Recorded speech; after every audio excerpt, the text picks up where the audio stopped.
Hello dear students, this is your Mohini ma'am. उम्मीद करती हूँ कि आप सब बहुत अच्छे होंगे और आज हम इमाइल दरखाइम का जीवन परिचय यानी कि लाइफ स्केच जानेंगे। और लाइफ स्केच जानने के नाम पर हम बहुत इम्पॉर्टेंट इन्फॉर्मेशन इनके बारे में जानेंगे आज। ठीक है, तो बेसिकली सेमेस्टर 3 के लिए ये मैं वीडियो बना रही हूँ, लेकिन ये वीडियो सभी स्टूडेंट्स के लिए बहुत ज़्यादा इम्पॉर्टेंट है जो सोशियोलॉजी से जुड़े हुए हैं या समाजशास्त्र से संबंधित किसी भी प्रतियोगी परीक्षा की तैयारी कर रहे हैं। सभी के लिए बहुत इम्पॉर्टेंट वीडियो होने वाला है ये। तो चलिए देर न करते हुए हम शुरू करते हैं, इमाइल दरखाइम के बारे में जानते हैं और देखते हैं कि कितना बड़ा योगदान है इनका समाजशास्त्र में, है ना। आप इनका लाइफ स्पैन देख सकते हो। 1858 में इनका जन्म हुआ था, 1917 में इनकी डेथ हुई थी।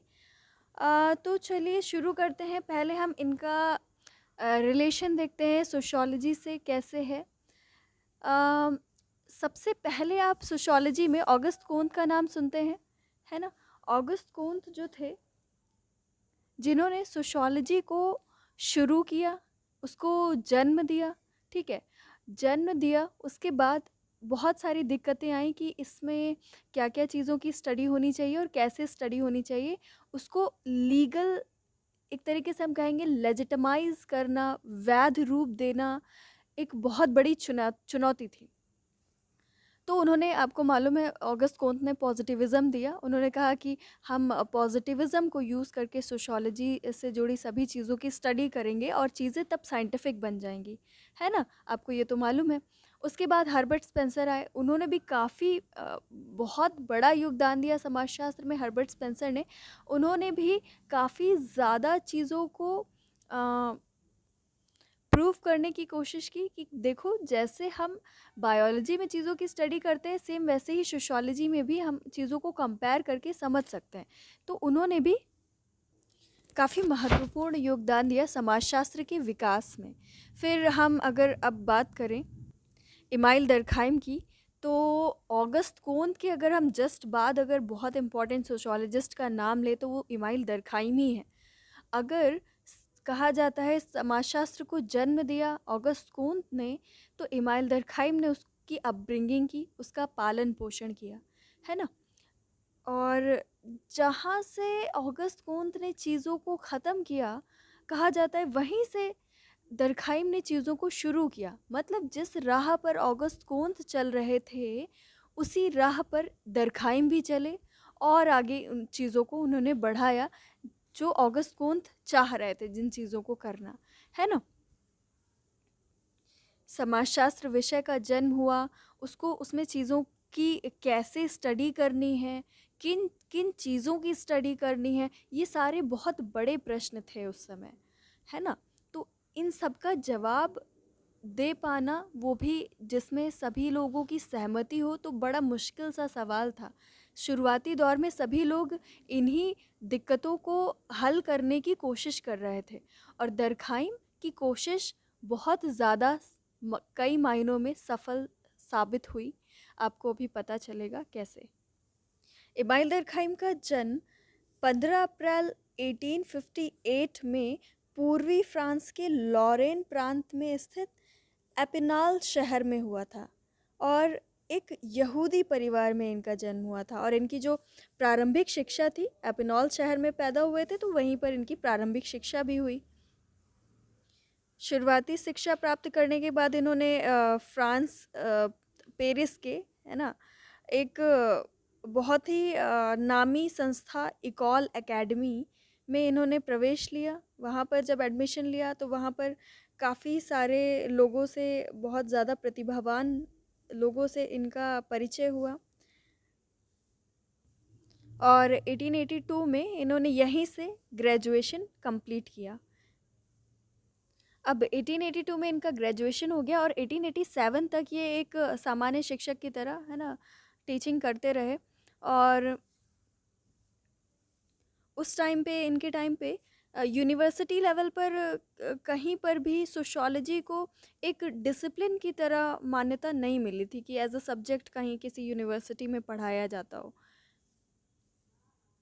और इसी बीच उन्होंने जर्मनी गए ये, है ना? जर्मनी में कई दिनों तक रहे और वहाँ पर इन्होंने इकोनॉमिक्स और साइकोलॉजी, कल्चरल एंथ्रोपोलॉजी, इन सारी चीज़ों का भी, इनसे भी जुड़े रहे, इनमें भी इन्होंने स्टडी की, है ना?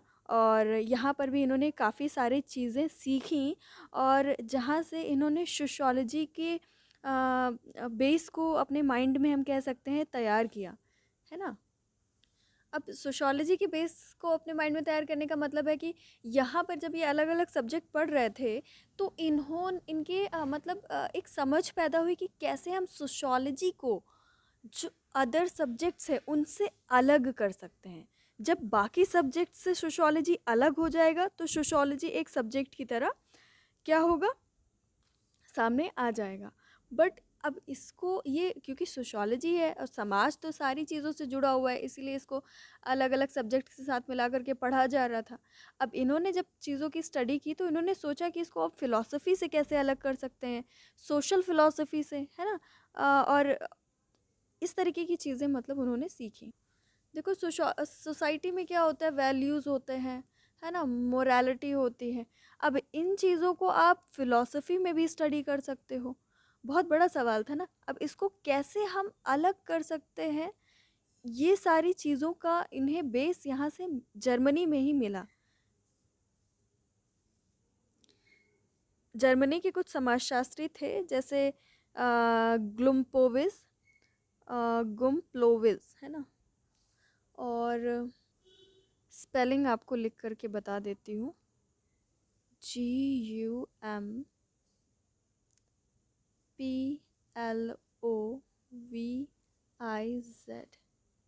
ठीक है?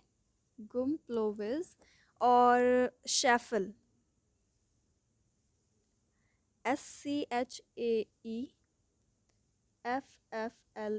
है ना? शेफल, ये जर्मनी के सोशोलॉजिस्ट थे और इनकी जो भी चीज़ें थी, इनके जो भी सिद्धांत थे, इनकी जो भी रचनाएं थी, इस पर उन्होंने, किसने, दरखाइम ने, इसका क्रिटिसिज्म करते हुए बहुत सारे आर्टिकल्स लिखे और यहीं से दरखाइम फेमस होने लगे।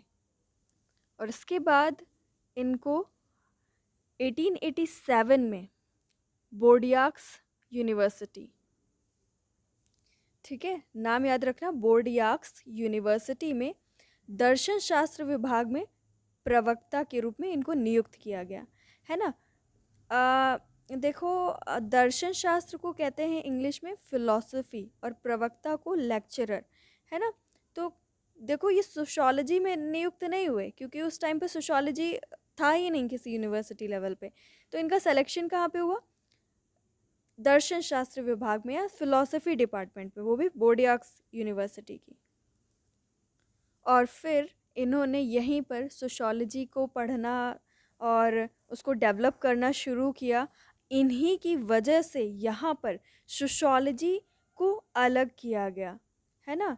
सोशियोलॉजी डिपार्टमेंट अलग किया गया,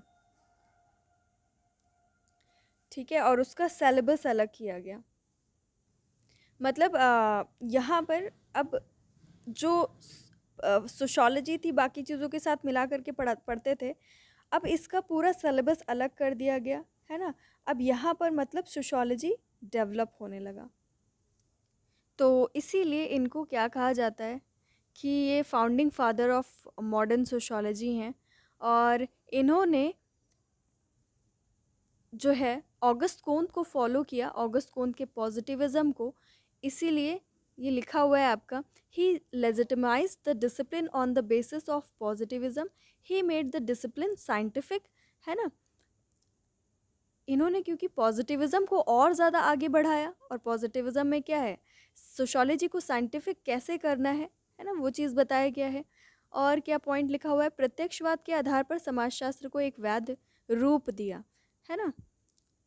ही defined the scope of sociology, समाजशास्त्र के क्षेत्र का निर्धारण किया। क्षेत्र या स्कोप ऑफ सोशियोलॉजी का मतलब क्या है कि हम उसमें क्या क्या चीज़ों की को पढ़ेंगे, है ना? कि सोशियोलॉजी के अंदर क्या क्या चीज़ों को पढ़ेंगे। और सबसे बड़ी चीज़ इन्होंने क्या बताई कि हम सोशियोलॉजी के अंदर सोशल फैक्ट की स्टडी करेंगे, सामाजिक तथ्यों का अध्ययन करेंगे। और सामाजिक तथ्य वो होंगे जो सोसाइटी में जिन भी चीज़ों की हम ऑब्जेक्टिव होकर के स्टडी कर सकते हैं, यानी कि समाज में रह कर के हम जिन चीज़ों की वस्तुनिष्ठ रूप से अध्ययन कर सकते हैं अनबायस्ड होकर के, है ना, तो वो सारी चीज़ें आपकी आती हैं सोशल फैक्ट के अंदर। इसके अलावा क्या लिखा हुआ है, it is said that he completed the remaining work of August कोन।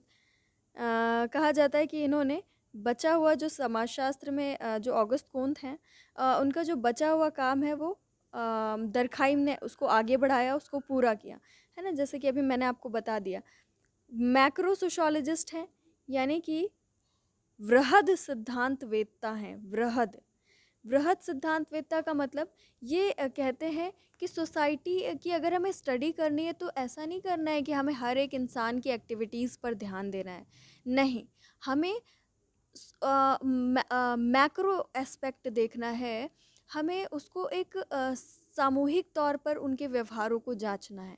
ऐसे नहीं कि हर एक व्यक्ति क्या कर रहा है उससे मतलब नहीं है, उस वो ग्रुप क्या कर रहा है ना। जैसे कि मान लो कोई ट्राइब है, ठीक है, ट्राइब के अलग रूल्स रेगुलेशंस होते हैं, है ना, हमारी सोसाइटी के अलग रूल्स रेगुलेशंस होते हैं।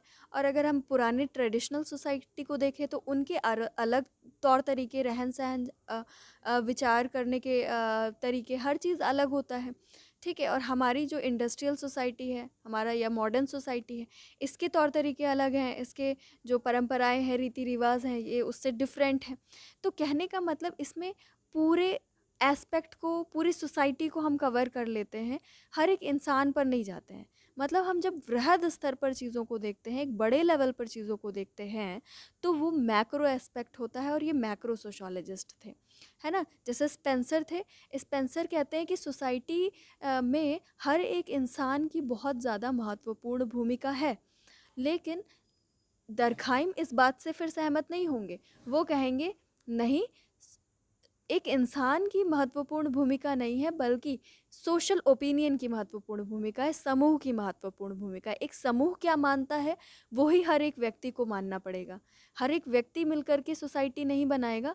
हर एक जो सब लोग मिल करके जो चीज़ें जिन्होंने डिसाइड की हैं लोगों ने, वो चीज़ें अगर मानेंगी तो ही सोसाइटी बनी रहेगी। अगर वो चीज़ें लोगों ने नहीं मानी तो सोसाइटी फिर डिसइंटीग्रेट हो जाएगी, फिर सोसाइटी में एकीकरण नहीं रह जाएगा, है ना। सबकी अलग अलग मान्यता है। तो मैक्रो है ये, जिसमें वो सोसाइटी का, कहते हैं जो व्यक्ति होता है वो समाज की पूजा करता है ना। मतलब सोसाइटी की सारी बातों को मानता है हर एक इंसान, तो इसीलिए इनका केंद्र व्यक्ति ना होकर के समाज है, ठीक है। और ये देखो जो बहुत इंपॉर्टेंट पॉइंट है जो लिखा हुआ है, first academic sociologist, first professor of sociology in France. ये फर्स्ट एकेडमिक सोशोलॉजिस्ट है, मतलब पहले शैक्षणिक समाजशास्त्री हैं जिनको नियुक्त किया गया एक समाजशास्त्री की तरह किसी यूनिवर्सिटी में, ये पहले हैं, ठीक है, फर्स्ट प्रोफेसर, ठीक है। और वो भी कहाँ पे जन्म हुआ था इनका, फ्रांस में, है ना। फ्रेंच है ये, फ्रेंच सोशोलॉजिस्ट। इसके अलावा इनका बहुत important point, Arunta tribe of Australia पर इन्होंने स्टडी की थी, ऑस्ट्रेलिया की अरुंटा ट्राइब पर। और बहुत इम्पॉर्टेंट कॉन्सेप्ट लेकर के आइए, क्या, टोटम, है ना, ये मालूम होना चाहिए, एग्ज़ाम में आ सकता है। इसके अलावा इन्होंने, ये भी बहुत important point, systematic functionalist approach. देखो इसको हिंदी में कहते हैं प्रकार्यवाद, ठीक है, प्रकार्यवाद। तो प्रकार्यवाद को सिस्टमैटिकली शुरू करने वाले यही थे, जिनका नाम क्या है, दरखाइम। और प्रकार्यवाद से हमें परिचय किसने करवाया, स्पेंसर ने, है ना। फंक्शनलिज्म, उन्होंने कहा कि सोसाइटी में एक डेफिनेट फंक्शन चलता रहता है ना। एक फंक्शन होता है सोसाइटी में, जैसे एक बॉडी में फंक्शन होता है, हर एक पार्ट का अपना एक पर्टिकुलर काम होता है बॉडी में, और वो हर एक पार्ट अपना अपना काम करता रहता है, तो पूरी बॉडी मेंटेन रहती है, पूरी बॉडी बनी रहती है, उसमें कोई प्रॉब्लम नहीं आती है। तो सेम सोसाइटी में भी क्या होता है, हर एक चीज़ का अपना एक फंक्शन होता है, और वो अगर फंक्शन करते रहते हैं तो सोसाइटी इंटीग्रेटेड रहती है, सोसाइटी बैलेंस्ड रहती है। तो इसको ही हम प्रकार्यवाद कहते हैं। तो इसके बारे में हमें रूबरू करवाया स्पेंसर ने, लेकिन उसको सिस्टमैटिक तरीके से हमारे सामने जो रिप्रेजेंट करने वाले इंसान है वो है आपके इमाइल दरखाइम, है ना। इमाइल दरखाइम का फंक्शनलिज्म आप डिवीज़न ऑफ लेबर इनकी किताब है उसमें देख सकते हो, है ना। इसके अलावा इनको पॉजिटिविस्ट बोला गया, तो मतलब क्या, इन्होंने जो प्रत्यक्षवादी, है ना, हिंदी में कहेंगे पॉजिटिविस्ट मतलब प्रत्यक्षवादी, जो ऑगस्ट कोन का पॉजिटिविज्म है उसको फॉलो किया। फिर हम इनकी कुछ इंपॉर्टेंट बुक्स के बारे में जान लेते हैं। बुक्स के नाम तो लर्न कर लोगे, बट इसके बारे में भी कुछ पता होना चाहिए, है ना। देखो, इन्होंने जब अपनी पीएचडी कंप्लीट की थी 1893 में, है ना, 1893 में इन्होंने अपनी पीएचडी कंप्लीट की थी, और थीसिस लिखी थी, फ्रेंच लैंग्वेज में लिखी थी, फ्रांस के थे तो, है ना। और किस पर लिखी थी वो थीसिस, कौन सी थी, division of labour in society, और ये बहुत ज़्यादा फेमस हुई। और ये जो आपकी बुक है division of labour in society, क्योंकि पीएचडी थीसिस लिखी इस पर, तो समझ लो फर्स्ट ही किताब थी ये इनकी लाइफ की, है ना। और इसमें आपको फंक्शनलिज्म देखने को मिलेगा, प्रकार्यवाद देखने को मिलेगा, हिंदी में कहेंगे जिसे, है ना। और इसमें ये सोशल सॉलिडेरिटी की बात करते हैं, है ना। आपको ये पता होना चाहिए कि इस बुक में इन्होंने क्या क्या चीज़ों के बारे में बात की। सोशल सॉलिडेरिटी या सामाजिक एकता के बारे में इसमें इन्होंने इसी में बताया है ना। दो टाइप की सामाजिक एकता बताते हैं ये, एक ऑर्गेनिक, एक मैकेनिकल, एक सावयवी, एक यांत्रिक, है ना। तो इस बुक में इन्होंने एक टाइप की आउटलाइन दी कि सोसाइटी का इवोल्यूशन कैसे हुआ, है ना। तो ये हो गया इनका डिवीज़न ऑफ लेबर वाली बात। अब हम आते हैं इनकी नेक्स्ट बुक पर, जो कि इन्होंने इसी के ठीक 2 साल बाद लिखी। पहली अपनी पीएचडी थीसिस के लिखने के 2 साल बाद इन्होंने लिखी rules of sociological method. The rules of sociological method एक किताब है, the new rules of sociological method. वो बताना मुझे कमेंट करके कि किसकी है, ओके, ये आपको मुझे बताना है। तो हम चलो इसकी बात कर लेते हैं। सेकंड बुक है हमारी the rules of sociological method. इसमें इन्होंने बहुत इम्पॉर्टेंट चीज़ों के बारे में बताया है। बहुत इम्पॉर्टेंट चीज़ ये बताई कि इसमें देखो, रूल्स ऑफ सोशियोलॉजिकल मेथड लिखा हुआ है ना, तो इसमें ऑब्वियस सी बातें बताएंगे कि सोशियोलॉजी में कैसे चीज़ों को हमें स्टडी करनी है। और इसमें इन्होंने चीज़ों को बहुत अच्छे से बताया कि भाई अलग अदर सोशियोलॉजी जो अदर सब्जेक्ट हैं, जैसे वो साइंटिफिक हो करके चीज़ों की स्टडी करते हैं और बड़ा रियलिटी हमारे सामने ले आते हैं, वैसे ही सोशियोलॉजी में भी पॉसिबल है कि हम चीज़ों की साइंटिफिक होकर के स्टडी करें। और फिर इसी में वो क्या बताएंगे, सोशल फैक्ट, सामाजिक तथ्य, बहुत important. The rules of sociological method में इन्होंने सोशल फैक्ट के बारे में बताया और कहा कि हम चीज़ों ये भी बताया कि हम चीज़ों की कैसे अनबायस्ड होकर के, पक्षपात रहित होकर के चीज़ों की स्टडी कर सकते हैं। और इसी किताब में ये एक और इम्पॉर्टेंट चीज़ बताते हैं जिसका नाम है, जिसके बारे में बताते तुलनात्मक पद्धति, है ना। इंग्लिश में कंपैरेटिव मेथड, कंपैरेटिव मेथड भी इन्होंने इस्तेमाल किया है, और इस किताब में ही उसके बारे में सबसे पहले इन्होंने बताया, ठीक है। फिर ये किताब लिखने के बाद 2 साल बाद ये बहुत फेमस किताब लिखते हैं, the suicide, a study in sociology. इस बुक में उन्होंने बताया कि जो आत्महत्या होती है उसका, लोग बोलते हैं कि उसका कुछ डिप्रेशन रहा होगा या कुछ मेंटल हेल्थ इशू रही होगी या इस तरीके की चीज़ों का भी लोग बहुत ज़्यादा अंदाज़ा लगाते हैं। बट इन्होंने बताया कि जो आत्महत्या होती है वो सामाजिक कारणों की वजह से होती है। सोसाइटी ऐसी कंडीशंस क्रिएट करती है जिसकी वजह से सुसाइड करते हैं लोग। तो इन्होंने बताया, इन्होंने बहुत सारा मतलब स्टैटिस्टिकल डेटा इकट्ठा किया और उसके आधार पर इन्होंने एक तरीके से एम्पिरिकल स्टडी की, एम्पिरिकल, है ना, आनुभाविक अध्ययन किया। मतलब एक एक आइडिया, जब हमारे पास बहुत सारा डेटा कलेक्ट हो जाता है तो हम उससे एक निष्कर्ष निकाल सकते हैं ना। तो वो एक अनुभव होता है ना, वो अनुभवात्मक अध्ययन होता है, एक एम्पिरिकल स्टडी होती है। तो इन्होंने पहली बार जो है स्टैटिस्टिकल डेटा को इकट्ठा किया, है ना, स्टैटिस्टिकल डेटा यूज़ किया, मतलब संख्यात्मक आंकड़ों का इस्तेमाल किया, और पहली ही बार इन्होंने एम्पिरिकल स्टडी भी की, है ना। और इसके बाद से ही सोशोलॉजी में एम्पिरिकल स्टडीज़ शुरू हुई। अब ये पहले सोशोलॉजिस्ट हैं तो सब कुछ पहली बार हो रहा है ना। तो एम्पिरिकल स्टडीज़ इन्होंने, मतलब एक परंपरा फिर चालू हो गई वहाँ से कि भाई चलो सोशोलॉजी में एम्पिरिकल स्टडी भी कर सकते हैं, है ना। तो बहुत इम्पॉर्टेंट बुक इनकी दिस सुसाइड भी। और उसके बाद इनकी जो लाइफ में जो लास्ट किताब पब्लिश हुई इनके जीवित रहते हुए, 1917 में इनकी डेथ हो जाती है, elementary forms of religious life. अच्छा, एक चीज़ जो आपको मैं बताना भूल गई, जो एग्ज़ाम में आ सकता है, इम्पॉर्टेंट है, जो कि है आपका the rules of sociological method में। जैसे अभी बताया ना मैंने, सोशल फैक्ट की स्टडी की। जो जब ये इकॉल एकेडमी में गए थे, इकॉल एकेडमी, है ना, बताया था अभी, है ना, शुरुआती दौर की जब इन्होंने शिक्षा ग्रहण की, उसके बाद जब जहाँ से इन्होंने ग्रेजुएशन कंप्लीट किया 1882 में, तो वहीं पे इकॉल एकेडमी में ये एक पर्सन से मिलते हैं जिनका नाम है प्रोफेसर बुत्रोस। ठीक है, BOURTROUS,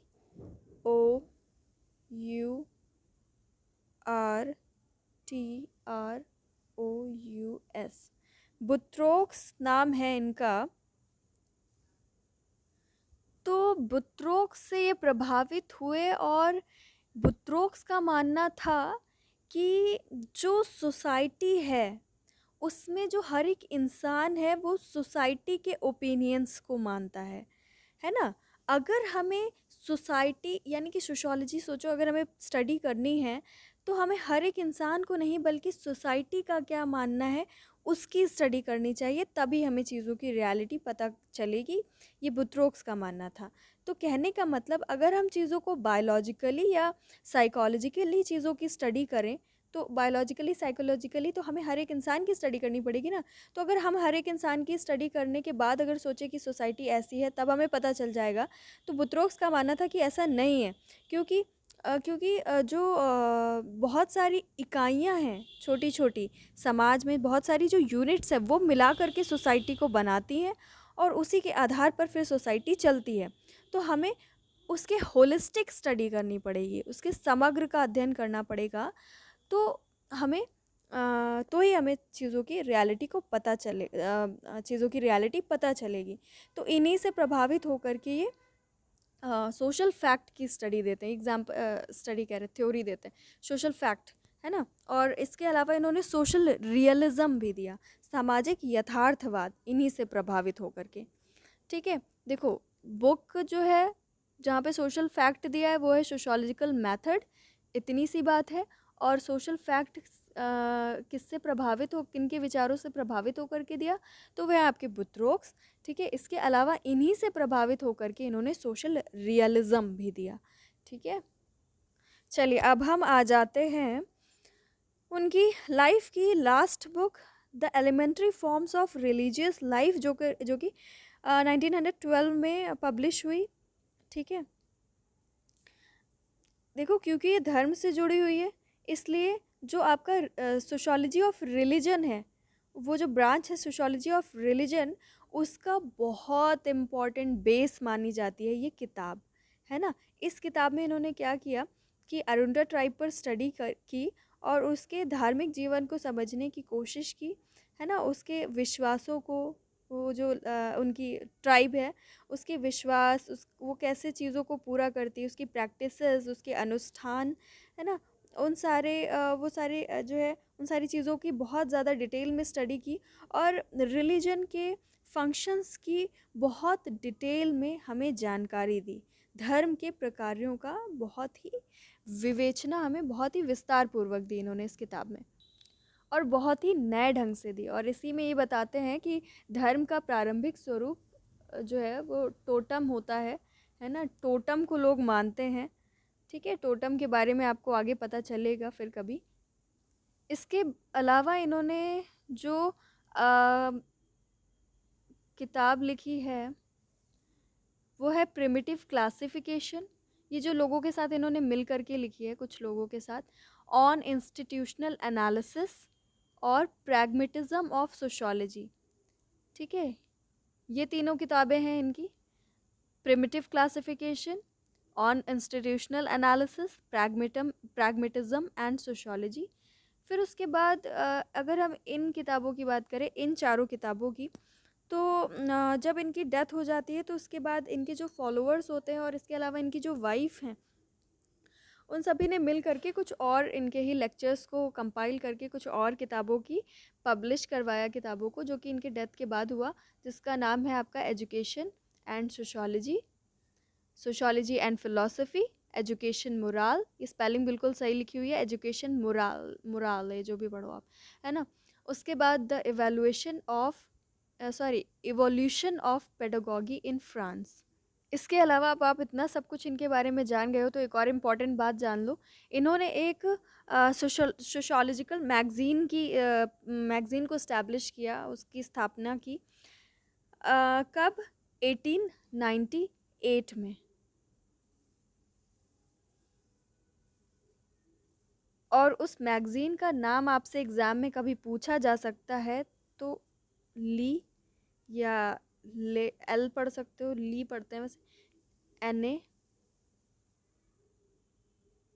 ए, सॉरी आपको बताती हूँ मैगज़ीन का नाम, ANNEE, सोशोलॉजी की। ठीक है, ये सोशोलॉजिक,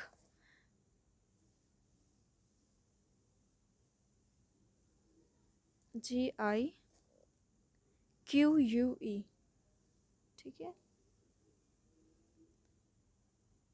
तो ये इनकी मैगज़ीन थी, बहुत इम्पोर्टेंट। इसी में इनके बहुत सारे लेक्चर्स थे जिनको कंपाइल करके ये जो लास्ट की आपकी 4 किताबें हैं वो लिखी गई। चलिए, जो भी प्रॉब्लम हो आप इसमें पूछिएगा, और जो मैंने बोला है कमेंट करने के लिए वो कमेंट करिएगा, और नेक्स्ट क्लास में हम सोशल फैक्ट की स्टडी करेंगे। तब तक के लिए अपना ख्याल रखिए।